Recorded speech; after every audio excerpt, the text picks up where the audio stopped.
381페이지에 있는 주식 인수입니다. 이제 인수는 뭐, 어려운 얘기는 아니죠. 이제 주식을 이제, 몇 주를 내가 인수할 것인가. 이제 그거를 또, 통약. 그죠? 그러니까 내가, 100주를 받을 게 있어요. 내가 주주로서. 근데 이제, 100주는 아니고 그냥 50주만 받겠다. 이렇게 할 수도 있죠. 그래서, 일단 그 통약서를, 쓰게 됩니다. 그리고, 오른쪽에 이제 그때 얘기했듯이, 420조의 2에는 이제 신주 인수권 증서를 줍니다. 그래서, 물론 이제 이것도 이사회로서, 뭐 이사회의 결의로서, 양도할 수 있다. 이렇게 정한 것들을 써서, 쓸 수 있고 그렇습니다. 뭐, 이거 자체는 매우 어렵고요. 그 다음에, 420조의 3에 보면, 양도하는 거. 그때 봤네요. 예, 그리고 302조에 보면, 주식 인수의 청약과 기사항. 일단 그 주식 인수에 대해서 청약서를 쓰려고 하는 사람은, 두 통을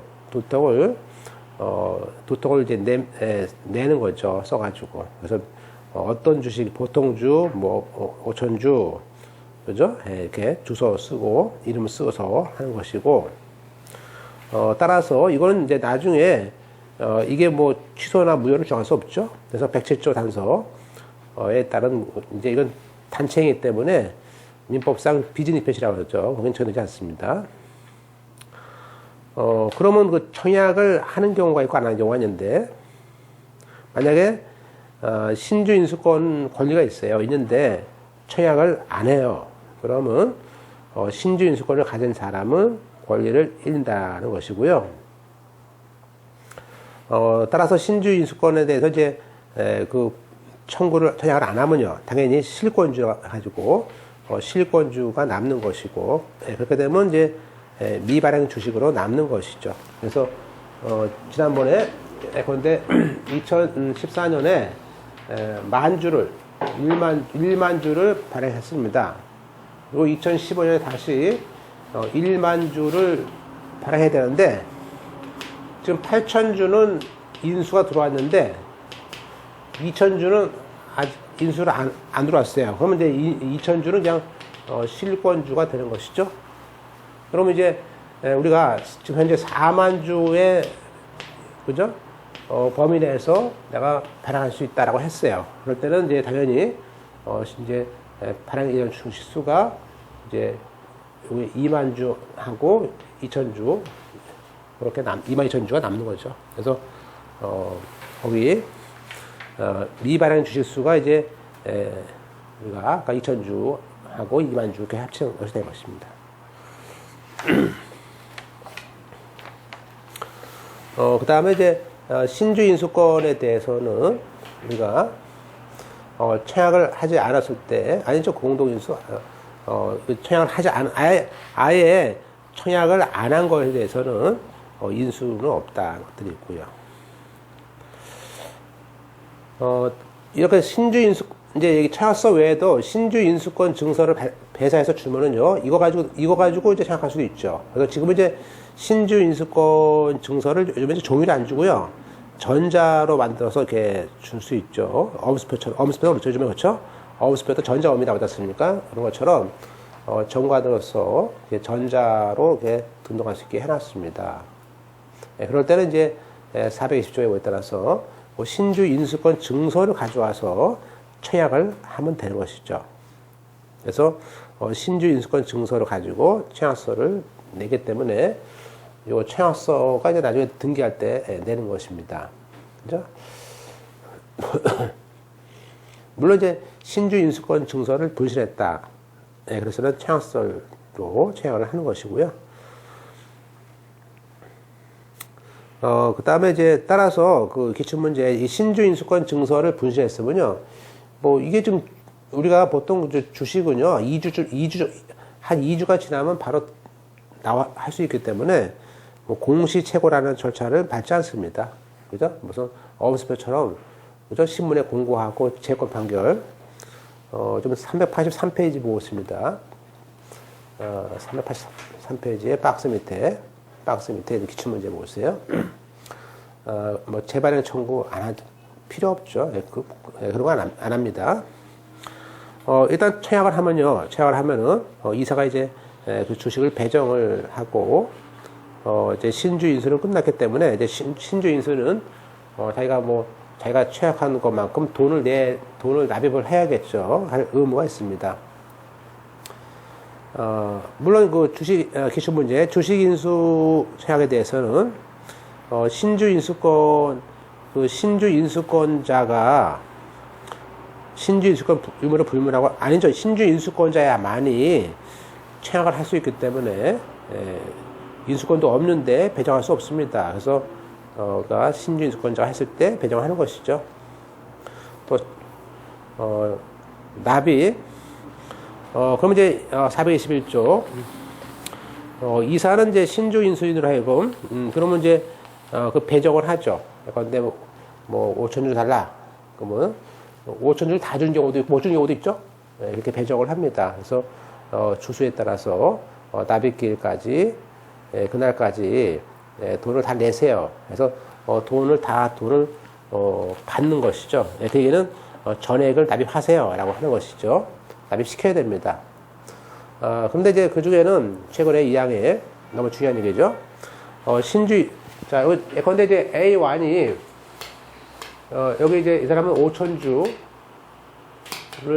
이제 주문하고 A2는 이제 한 2천 주를 주문했습니다. 그죠? 그럼 얘는 1,000만 원 정도, 5천 원짜리가 얘는 이제 우리가 내야 되는데 이 A1이 만약에 2,500만 원이겠죠. 그러면 이 사람이 지금 5천 주를 주문했는데 마침 이제 회사에 대해서 자기가 만약에 5천만 원 받을 게 있어요. 오히려 더 받겠습니다. 그러면 이 돈을 내는 대신에 여기서 2,500만 원을 상계할 수 있잖아요. 어차피 나 회사에다 줄 돈이 있어요. 2,500만 원. 그럼 그거 하고 내가 돈 준 거, 빌려준 거 하고 까는 거죠. 이렇게. 그래서 우리가 인수인은 우리가 돈 낼 채무에 대해서 주식회사에 가지고 있는 채권 가지고 한마디로 납입 채권도 이게 2011년부터는 상계를 합니다. 물론 그 회사가 동의해야 되는데 조문에 회사의 동의서를 집어넣습니다만 당연히 동의하겠죠. 그죠? 빚 대신에 돈 주시달라는데, 그죠? 하겠죠? 그래서 지금은 이게 이렇게 우리가 상계가 됩니다. 그 다음에 이제 또 어떤 사람은 이제 A3는 이제 공장에 기계를 냈어요. 기계를. 그래서 이게 만약에 이게 뭐 5천만 원짜리야. 만주 줘야겠죠? 근데 그때 현물 출자한 사람도 있겠죠? 현물 출자 422조. 그러면 이제 현물 출자를 했을 때는 이제 그 사람한테 만약에 기계를 뭐 공장에 기계가 필요한데 기계를 가져왔어요. 그러면 그 사람 나는 근데 회사에서 그 기계를 살 수도 있지 않습니까? 사는데 그 사람은 난 돈 주지 말고 주식을 달래, 주식을. 그죠? 그러면 그렇게 현물 출자자한테 주식을 주는 거죠. 그래서 거기에 현물 출자자가 있는 경우에는 이사는 다만 이제 이 현물 출자에 대해서 이걸 또 감정평가 같은 거 하기 때문에 법원에 검사인을 청구하거나 아니면 이제 개인적으로 감정인을, 그죠? 감정인을 보통 하죠. 법원 통해서 개인 감정인들을 갖다가 두는 거죠. 그런데 이제 사실은 이제 보통 뭐 1,000만 원, 5천만 원짜리 이렇게 뭐 컴퓨터 한 대, 냉장고 한 대 이럴 수 있죠. 그러면 우리가 보통 5천만 원도 안 되는 거에 대해서 그런 현물 출자를 했는데 그거를 일일이 감정평가하려면 또 감정평가 비용이 또 한 50만 원, 100만 원 되지 않습니까? 그래서 일반 개인 회사 같은 경우는요, 그거 굉장히 부담을 가죠. 그래서, 이 항에서는, 다음에 1번, 2번, 3번, 4번, 이 네 가지의 경우에는 감정평가를 받지 않도록, 그죠? 검사인이나 감정인의 조사를 받지 않고 그냥 할 수 있게 해놨습니다. 근데 그 기준이 보통, 얼마냐면 5천만 원 범위까지 할 수 있어요. 그래서 1번에 우리가 물론 이제 자본금의 5분의 1을 넘지 않은 조건이 있어야 됩니다. 자본금의 5분의 1을 넘지 않아야 되고 금액으로 봤을 때는 5천만 원을 초과하지 않는다면 그러한 소액 출자, 즉 소액이라는 현물 출자자한테는 뭐 그것도 감정평가하고 그러면 또 요즘에 창업도 안 되는데, 그죠? 그래서 국가에서 그런 경우에는 뭐 조사 가름할 수 있다. 조사를 하지 않는다. 그런 얘기예요. 그리고 또 두 번째, 이번엔 이제 거래소에서 유가증권. 예컨대 증권 같은 것들은요, 뭐 삼성물산이라든지 현대차라든지 이렇게 아예 거래소에서 시가가 있잖아요. 그럼 그 주식이 뭐 일주당 뭐 100만 원이면 할 거 아니에요. 근데 그걸 또 뭐로 감정합니까? 그죠? 그래서 거래소에 있는 시가가 있다면 뭐 그게 현재 시세를 뭐 넘지 않는다면은 뭐 그런 경우도 그냥 평가할 수 필요 없다. 어차피 시가가 있으니까. 그죠? 그리고 이제 세 번째가 중요한데, 그 변제기가 도래한 채권에 대해서 이거죠. 근데 예컨대 여기는 이제 이런 얘기죠. 자, A4라는 사람이 회사에 똑같아. 회사에 대해서 돈을 빌려주겠습니다. 그래서 돈을 2015년 뭐 12월 1일 날 만기 이때까지 변제기를 해가지고 2천만 원 빌려준 게 있습니다. 그리고 2016년 뭐 4월 2일 날 또 2천만 원 빌려준 게 있습니다. 그러면 현재 우리가 2016년이다. 1월 달이다 하면요. 2016년 1월 기준으로 봤을 때는 만기가 도래한 것은 뭐예요? 2천만 원이죠. 이렇게 변제기가 도래한 것에 대해서는 뭐예요? 여기 요 2천만 원에 대해서는요. 마치 얘한테 돈을 받을 게 있는 거 아니에요. 그래서 상계죠, 상계죠. 그래서 그 상계하는 것처럼 아예 돈 받을 돈 받을 채권을 뭐야? 출자로 전환시킬 수 있어요. 이게 출자 전환이에요. 그래서 거기에 3호에는 이건 변제기가 있어야 됩니다. 그래서 변제기가 돌아와 있는 경우에서 그 회사에 대해서 내가 금전 채권을 출자했어요. 그랬을 때는 그것이 장부, 예컨대 재무제표를 가져와가지고 예컨대 에서 초과하지 않는다면 그때 출자 전환을 할 수 있다. 해서 할 수 있어요. 그래서 예컨대 지금은 만약에 이 사람이 대표이사입니다. 대표이사인데 내가 작년에 돈을 2천만 원을 갖다가 회사에다가 박았어요. 내 돈으로. 가수금으로 받은 거죠. 그러면 뭐예요? 그 이걸로 이렇게 요 3호에서 가수금 2천만 원 가지고 증자할 수 있죠. 증자할 수 있죠. 그 다음에 이제, 그게 이제 우리가 데프트 이쿼티 수합이라고 하는데, 하여튼, 이게 부채를 전환시킨다 그런 뜻이고요. 그 밖에 이제, 대량이 정하는 경우인데, 하여튼 이렇게, 이런 것이 있고요. 특히 이제 연말에 저희도 이제 몇 건 했지만, 이렇게 연말 되면요, 법무사가, 연말 되면 이렇게, 보세요. 만약에 지금, 자산이 있고, 여기, 지금 부채가 있고, 그 자본이 있겠잖아요.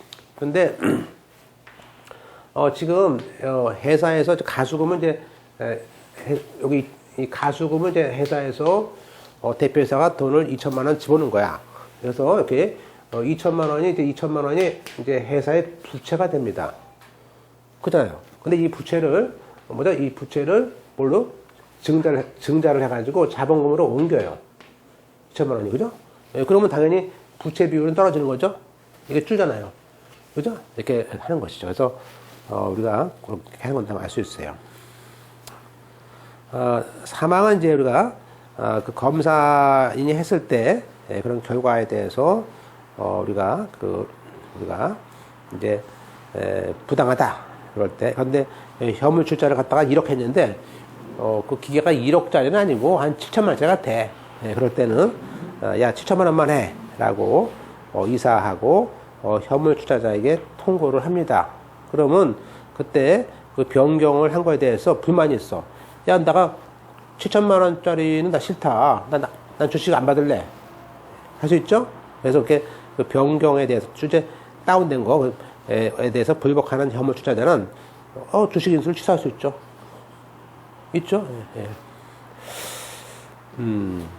근데 만약에 왕에 이렇게 법원에서 통과했는데 주식 인수에 대해서 취소를 안 합니다. 그럼 뭐예요? 그러면 그냥 7천만 원어치만 받겠다는 거죠. 그래서 그냥 그 통과에 따라서 바뀐 걸로 봅니다. 그죠? 그다음에 이제 실권주라는 것이 있습니다. 지금 이제 우리가 지금 내가 지금 원래 회사에서는 10,000주를 발행하기로 했는데 8,000주밖에 안 들어왔을 때 최악에. 그러면 이제 2,000주는 실권되는 겁니다. 그죠? 그래서 그렇게 어떤 실권주라는 것은 신주 인수권자가 청약을 하지 않거나 또 신주 인수인이 나중에 돈을 안 냈을 때 돈이 안 들어오면 당연히 그 주식 2,000주는 뭐죠? 이제 실권주가 되는 겁니다. 따라서 우리가 신주 발행을 할 때 회사에서는 이제 이사해서 5천만 원어치 발행합시다. 10,000주를 이렇게 했는데 그 납입 금액 전액이 확정될 것을 요하지 않습니다. 그렇죠. 신주를 발행할 때 우리가 5천만 원 다 발행했으면 좋겠지만 5천만 원이 안 들어올 수도 있어요. 그래서 꼭 5천만 원이 확정돼야 되는 것은 아닙니다. 그래서 실권주라든지 단주 같은 경우에는 결국에는 우리가 이사의 결의로서 나머지 2,000주에 대해서는 뭐죠? 제3자한테 배정을 할 수 있죠. 그죠? 그러니까 주주들이 이렇게 8,000주만 주문했으면요, 나머지 2,000주는 주위 사람들한테 할 수 있죠. 그래서 우리가 그때 제3자 배정할 수 있기 때문에 별도의 조건을 바꿀 필요 없다라고 합니다. 그죠?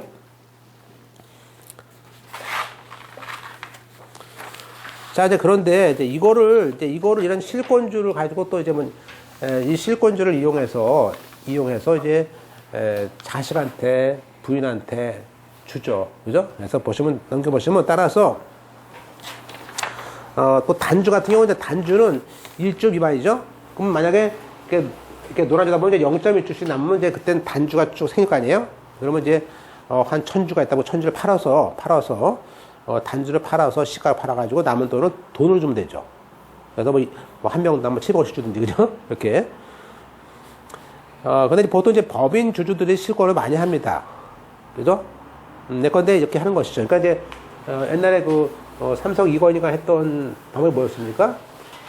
에버랜드라는 주식이 있었잖아요. 에버랜드라는 주식을 거기, 발행 가액보다 아주 저가로. 그죠? 나중에 100만이 넘었는데도 불구하고, 팔 때는, 처음에 발행할 때는 한 2,000원에 발행했어. 발행을. 그 저가로 발행한 다음에, 이 에버랜드 주식을 갖다가 우리가 신주 발행을 합니다. 그러면 그 당시 주주가 누구냐면요, 제일모직이야. 그러면 제일모직이라는 회사가 주주니까 이 제일모직이 법인 아니에요? 이 제일모직에서 이 신주를 다 인수를 할 수 있는데 신주 인수를 포기해. 그래서 실권이 나왔어, 실권. 그 실권 나온 주식을 몽땅 다 뭐죠? 지금 이재용한테 준 거죠. 그죠? 그러니까 그 많은 것들을 그냥 삼성권을 그냥 돈 몇 푼 안 들이고요. 그야말로. 상속세 세금 하나 안 내고 다 털어먹고 끝낸 거예요. 남들은 몇 조씩 낼 수 있는 세금을, 왜냐면 그 당시에는 이렇게 실권주를 갖다가 주는 것에 대해서 세금을 못 때렸어요. 법이 없었어. 지금은 있어, 이게. 그러니까, 거기는 진짜 이거는요, 상속세 문제 안 생겨요. 그죠? 그러면서, 그래서 거기 보시면 이제 저가로, 포기해서 해서, 특히 이 경우 이제 전환사채를 발행을 했는데, 그 전환 행사를 할 때, 제일모직이 그냥 실권, 안 산다 그랬어. 안 산다고. 왜냐면, 그렇죠. 꼭 사야 되는 건 아니지 않습니까? 법적으로. 그래서, 실권을 해서, 실제, 전환사채 발행 가액만큼의 차액에 해당하는 그냥 손해배상만. 그냥 손해배상만 하라고 하는, 그야말로. 그러니까, 근데 이제 그 차액은 나중에 더 몇십 배 컸으니까, 부당이 되게 엄청난 거죠. 그죠? 그래서 실권주 가지고도 이렇게 많이 장난을 치는구나 알 수 있어요. 근데 이걸 왜 알아놓냐면요. 이런 거를 이제 할 때, 법무사는 이런 걸 이제 뭐냐면 상당히 고급적인 거죠. 그러니까 이 공부가 많이 돼 있고 그렇게 되면 이제 결국에는 이 상업 등기는 많이 할 수밖에 없어요. 왜냐하면 거래처 하다 보면요. 조금만 회사가 커지면 이제 결국은 주식 문제가 되는 거야. 주식을 어떻게 하냐에 대해서 컨트롤 해줘야 되기 때문에 이제 이런 것이 들어왔을 때는 그런 경우는 세금 검토해가지고 세금보다 이익 있을 때 이렇게 할 수 있고 그런 것들이 있는 것이죠. 그러니까 실제 이제 우리는 여기까지 공부하지만 좀 이제 실무상은 이제 또 세금이 얼마까지 나오는지까지 검토를 해봐야 돼요. 그러니까 왜냐면 이걸 또 알아야 돼. 그리고 이제 왜 그러냐면 예컨대 한 50억 정도 회사가 되는 회사가 있다. 매출액이. 그럼 주식이 있어요. 그러면 주식을 이렇게 뭘 바꿀 때마다 법무사한테 검토를 하는데 법무사가 그 내용을 모르고 이 내용을 모르고 그냥 등기만 해준다 그러면 법무사를 안 써요. 그런 사람들은 그 내용을 설명까지 해줘야 돼요. 이러이러한 문제가 생길 수 있으니까 검토할 필요가 있다든지 또 심지어는 이제 그냥 세무사한테 알아보세요 그러면요. 세무사한테 알아서 보세요 그러면 그 아는 세무사의 법무사가 하겠지. 그러니까 어느 정도 세금까지도 컨트롤이 돼야 돼요. 그래서 가능하면은 내가 알고 있는 세무사 쪽으로 그 사건을 끌고 오는 거지. 내가 알아봐 주겠다. 근데 그거를 또 이렇게 어느 정도 얘기를 해줘야죠.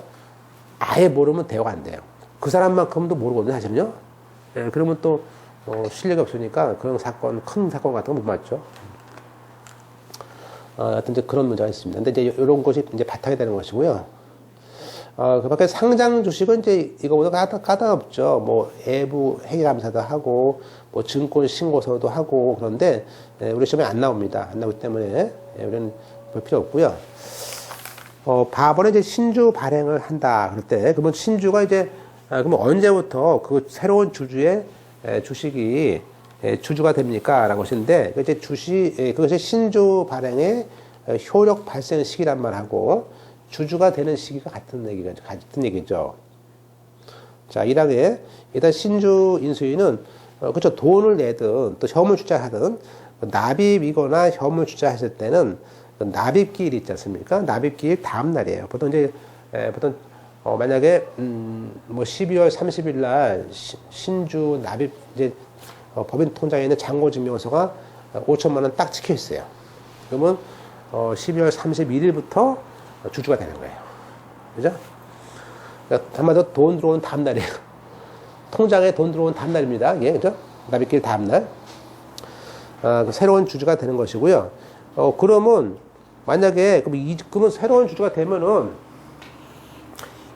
보세요. 2014년이고 이제 이게 15년이야. 그러면 원래 2015년 3월 달쯤 되면은 이제 옛날에 있던 배당을 이제 14년 31일까지 있었던 사람들에 대한 주주에 대한 배당을 줄 거 아니에요? 배당을 주겠다는 주청결을 하죠. 그럼 만약에 이 중간에 한 7월 달쯤에 있는 사람은 배당을 이 사람은 뭐죠? 주주가 된 기간이 짧잖아요. 이렇게 짧으니까 그러면 이때도 이걸 받을 수 있을까? 배당 받을 때 이제 그런 문제가 된 거죠. 그래서 우리가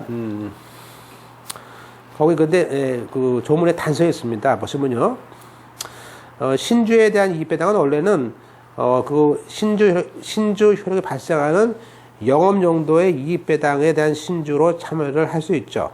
이때 정관을 둬가지고 직접 연년도, 그러니까 2015년도라면 작년에 마이너스 1을 빼가지고 2014년 말에 신주가 발행된 걸로 봐서, 그러니까 여기에 있었던 주주가 구주주고 새로운 주주가 지금 갑투야. 근데 얘한테 신주 주면서 얘 꼬드긴 거지. 야, 정관으로 너 얘랑 똑같이 배당 줄게.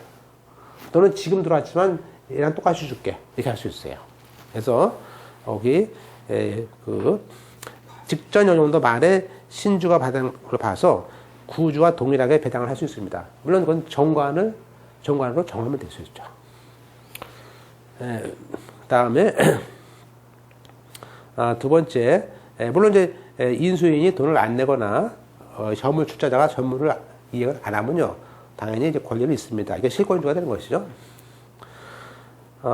그러면 제가 신주를 인수한다고 했는데 인수 안 했잖아요. 그죠? 그럼 자기는 그 돈을 믿고 투자 다 했는데 뭐 어떡할 거냐, 그죠? 그래서 문제가 됐기 때문에 일단 손해배상에 대한 책임을 질 수 있다라는 얘기가 하고 있습니다. 그죠?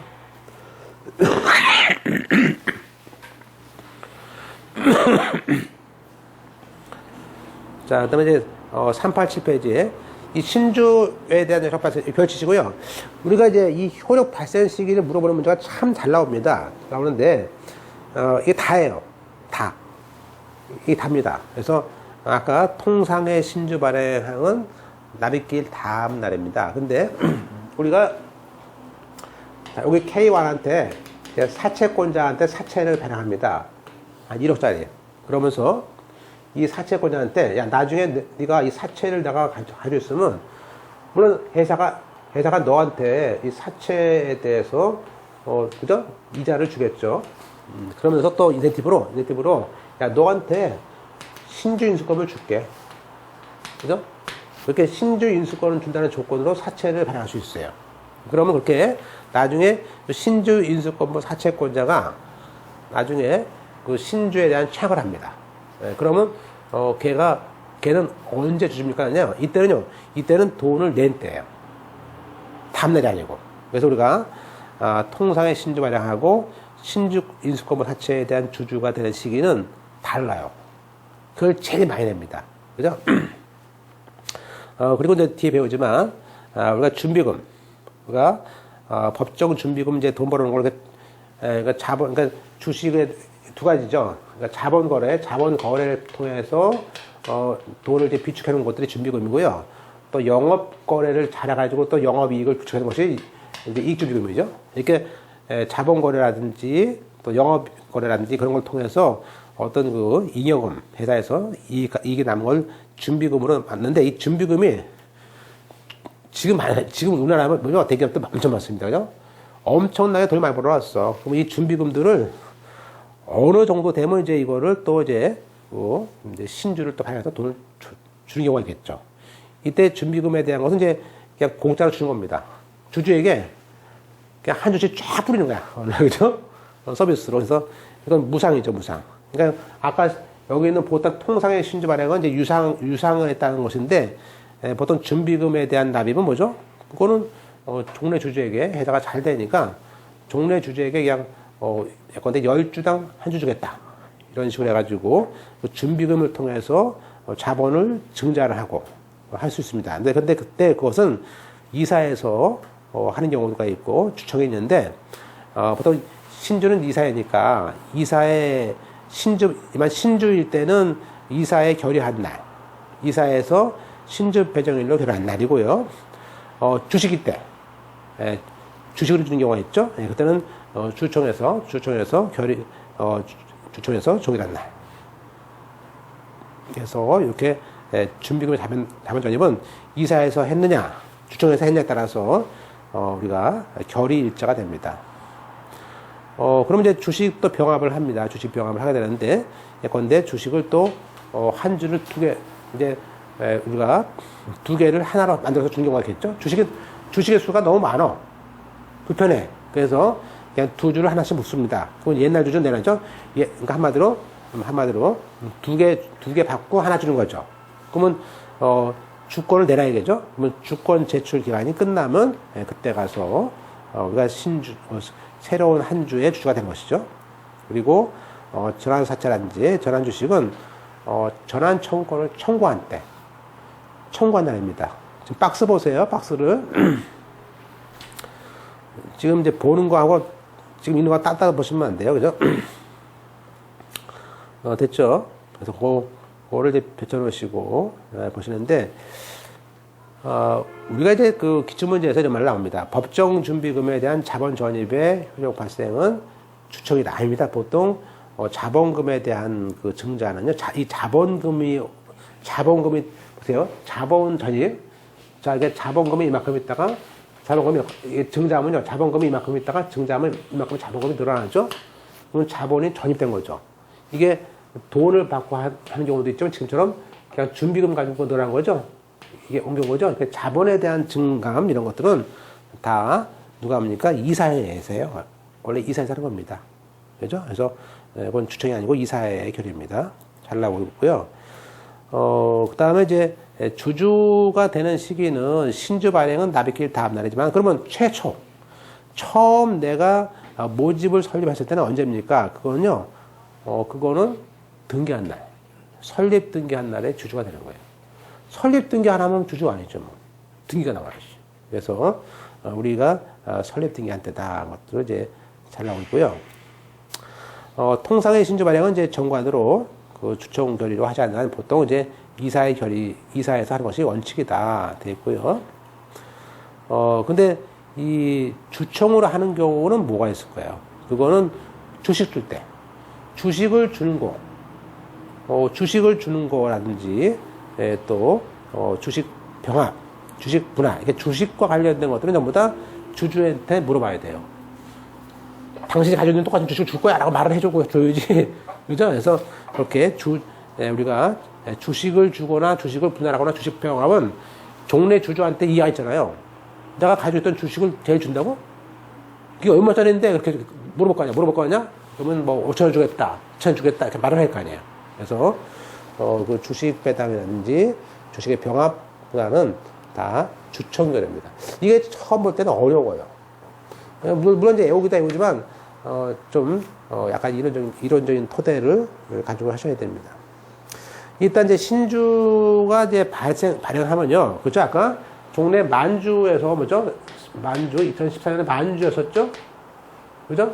그럼 뭐야? 당연히 위에 또 만주가 또 늘어나니까 주식에 대한 숫자가 늘어났죠.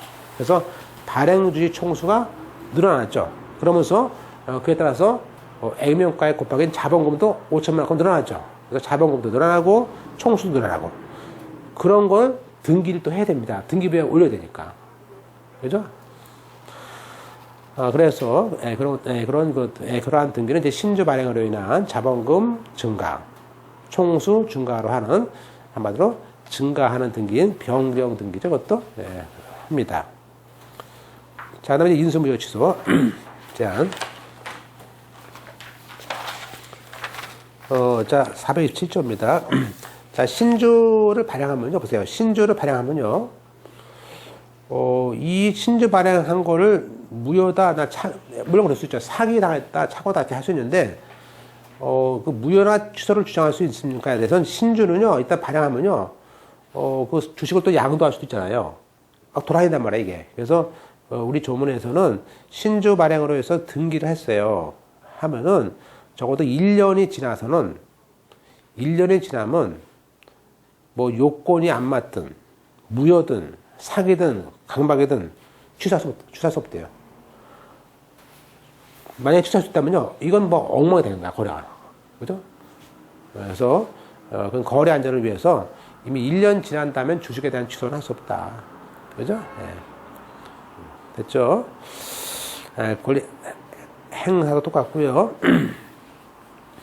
그 다음에 이제 이사. 자, 428조. 인수담보 책임. 자, 신주 발행을 했어요.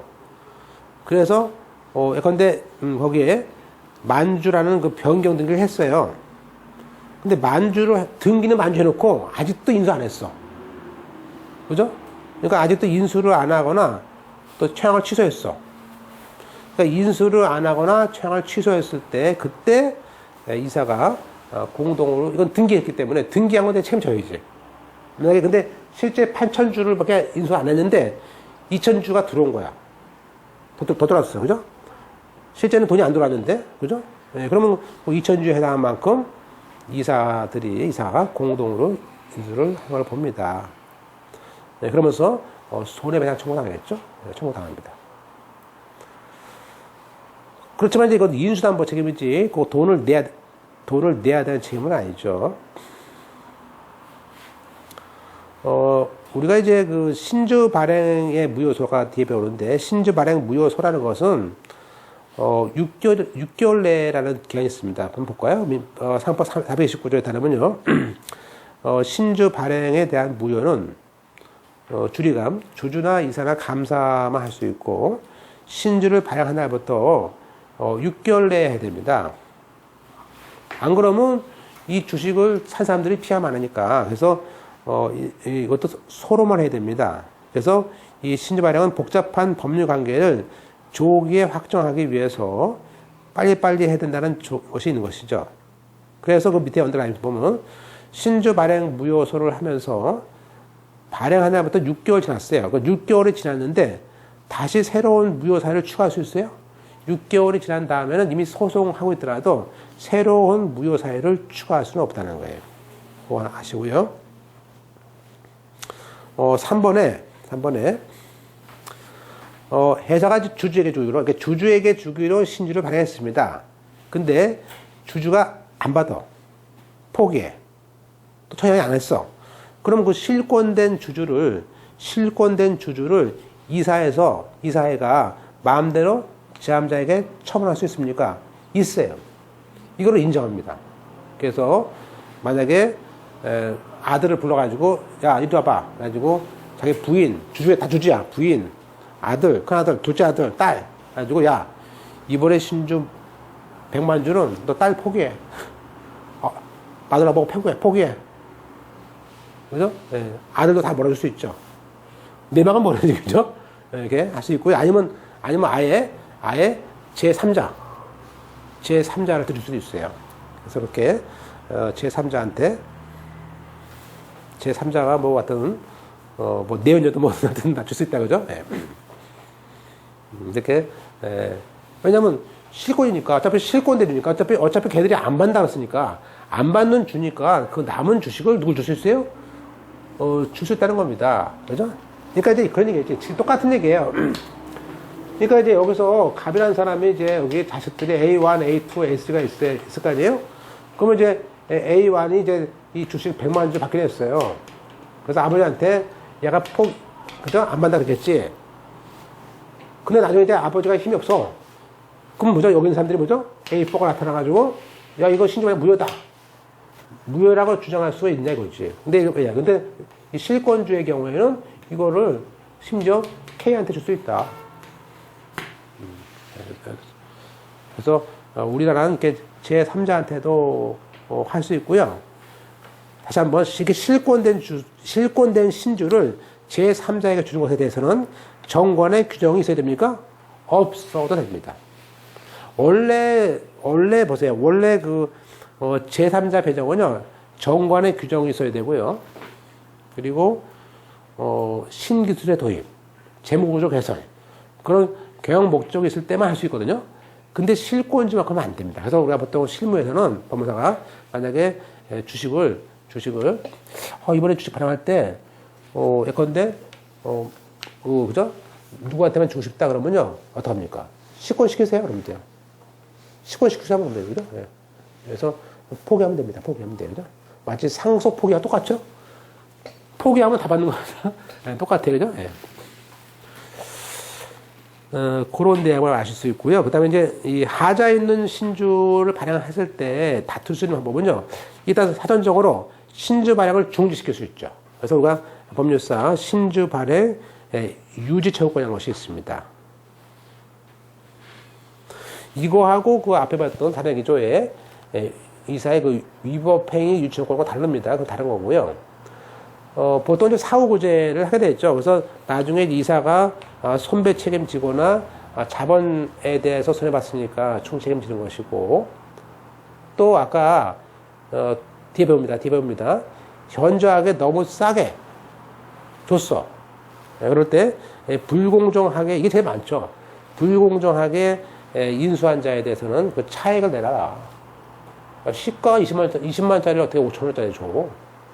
그죠? 그때 A명가에 준단 말이에요. 그죠? A명가이죠? 시가는, 그죠? 지금, 그래서 그 차액만큼 반하라. 라는, 그 불공정에 대한 차액 반환 책임 제도가 있습니다. 그리고 아예 신주에 대한 절에 대해서는요. 일단 개별적인 하자가 사실 어렵고요. 실상은 전체 신주에 대해서 무효를 정할 수 있는 신주 발행 무효소가 있습니다. 자, 그러면 이제 우리가 시험에 잘 나온 것이 뭐냐면, 오래 나왔지만, 자, 우리가 앞에 402조라는 거하고 424조의 비교인데요. 390페이지 볼까요? 우리가 그냥 그 유지채권 하면요, 이사의 위법행위에 대한 유지를 청구하는 것이고요. 신주 발행은 신주 발행에 대해서만 중지를 청구하는 겁니다. 다른 거죠. 그래서 일반적인 위법행위에 대해서는 고인권이지만 신주 발행은 자의권이고 주주 개인의 비대익에 침해되니까 하는 거란 말이에요. 그렇죠? 청구 사유는 우리가 일반적인 것은 이사가 법령 위반, 정관 위반해서 손해를 끼친 거지. 그죠? 이사가. 근데 이번에는 비슷한데 법령 정관에 위반한 것뿐만 아니라 현저하게 다운시켜서 불공정한 식으로 신주를 발행해서 다른 주주가 불이익한 거야. 그죠? 나는 여지껏 그게 8천원짜리인데 왜 걔한테만 5천원 주냐? 이게죠? 그리고 우리가 이것은 신주 발행에 국한된 것이 단점이고요. 청구는 이제 우리가 1%라는 소수 주주뿐만 아니라 감사도 할 수 있죠. 이사에 대해서는. 그런데 여기에 신주 발행에 대한 중지라는 청구는요. 감사는 안 됩니다. 이게 잘 나와요, 시험에. 그래서 주주만 할 수 있죠. 주주들만, 그죠? 주주들이 침해됐으니까 할 수 있다는 것이고요. 물론 이제 피고는 아까 이 회의는 이사를 피고를 하는데 신주 발행 유주는 그 회사에 대해서 하는 겁니다.